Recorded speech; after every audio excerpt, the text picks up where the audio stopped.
The Turkish car power ship, meant to supply 65 megawatts electricity, only delivers 6 megawatts due to unpaid $48 million, causing frequent outages in Freetown.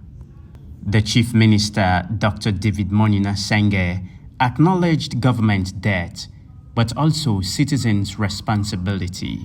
Despite substantial spending on electricity, less than 50% is collected as revenue by the National Power Authority. You and I pay money to EDSA. The money that EDSA collects is not enough to pay our bills to the people who generate power. Why? Because of the technical losses, because of the theft, because of the poor quality of network that existed. These require human behavioral changes and require large investments as well, and they will take time. A quick fix is we should generate money to pay them.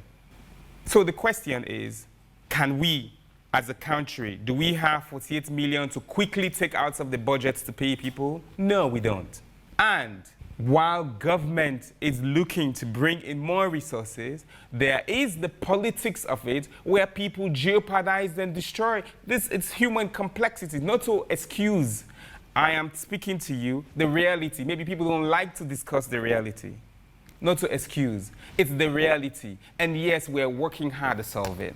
Dr. Sengeh made it clear that even though EDSA and the energy sector need reforms, but the attitude of many citizens is worsening the situation. He expressed optimism that the problem will be fixed despite the challenges. Our energy problem, we're not going to solve it today or tomorrow or in a month. But I'll assure every Sierra Leonean that we will solve it. That what we are doing, what President Bio is going to do, the reforms that we are going to take place, will reform the institutions that are responsible. But we're not going to do it alone. The Chief Minister provided additional facts. It is true that we've expanded energy access, we've doubled energy access. It is also true that the car power and energy crisis in Freetown has affected lives. It is also true that it is unjust that government was not able to reach an agreement with car power that led to the shutdown. These things are true. And as humans, we need to understand, in the same way I'm sitting here, I'm using my hands and I'm talking, all those things are true.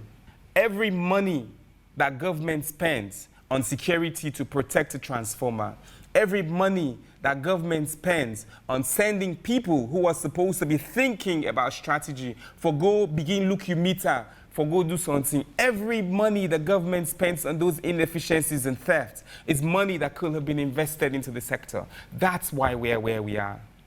However, it is evident that fixing the electricity problem is a matter of urgency, which has become a life and death issue.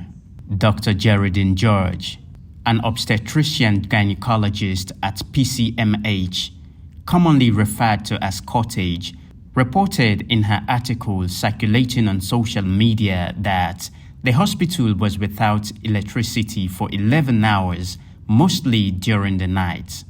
Nurses and doctors were examining patients with phone torches.